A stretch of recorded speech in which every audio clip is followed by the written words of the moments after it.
KDP ಸದಸ್ಯರಾದ R Lakshmana ಮೂರ್ತಿಯವರ ಹುಟ್ಟುಹಬ್ಬವನ್ನ ಅವರ ಅಭಿಮಾನಿಗಳು ಅದ್ದೂರಿಯಾಗಿ ಆಚರಣೆ ಮಾಡಿದ್ದಾರೆ. ಬೆಳ್ಳಂಬೆಳಿಗ್ಗೆ ಹಾರ ತುರಾಯಿಗಳಿಂದ ತಮ್ಮ ನೆಚ್ಚಿನ ನಾಯಕನಿಗೆ ಹೂವಿನ ಹಾರ ಹಾಕುವ ಮೂಲಕ ಶುಭಾಶಯಗಳನ್ನ ತಿಳಿಸಿದ್ದಾರೆ. ಯಲಹಂಕ ಕಾಂಗ್ರೆಸ್ ಮುಖಂಡರಾದ ಕೇಶವರಾಜಣ್ಣ ಅವರು ಕೂಡ ಮನೆಗೆ ತೆರಳಿ ಆರ್ ಲಕ್ಷ್ಮಣ ಮೂರ್ತಿಯವರಿಗೆ ಶುಭಾಶಯಗಳನ್ನ ತಿಳಿಸಿದ್ದಾರೆ. ದಾಸನಪುರ ಭಾಗದಲ್ಲಿ ಬಹಳ ಪ್ರಾಮಾಣಿಕತೆಯಿಂದ ಪಕ್ಷಕ್ಕೆ ಕೆಲಸ ಮಾಡಿಕೊಂಡು ಬಂದಿದ್ದಾರೆ. ಅವರ ಪ್ರಾಮಾಣಿಕತೆಗೆ ಮೆಚ್ಚಿ ಕಾಂಗ್ರೆಸ್ ಕೆಡಿಪಿ ಸದಸ್ಯ ಸ್ಥಾನವನ್ನ ನೀಡಿದೆ.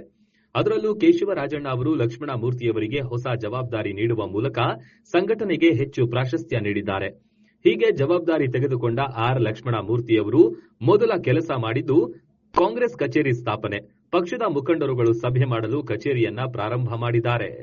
ಅದು ಅಲ್ಲದೆ ಮುಂದಿನ ದಿನಗಳಲ್ಲಿ ಪಕ್ಷದಲ್ಲಿ ಹೆಚ್ಚಿನ ಸಂಘಟನೆ ಮಾಡುವ ಭರವಸೆಯನ್ನ ಆರ್ ಲಕ್ಷ್ಮಣ ಮೂರ್ತಿಯವರು ಹುಟ್ಟುಹಬ್ಬದಂದು ಭರವಸೆ ನೀಡಿದ್ದಾರೆ.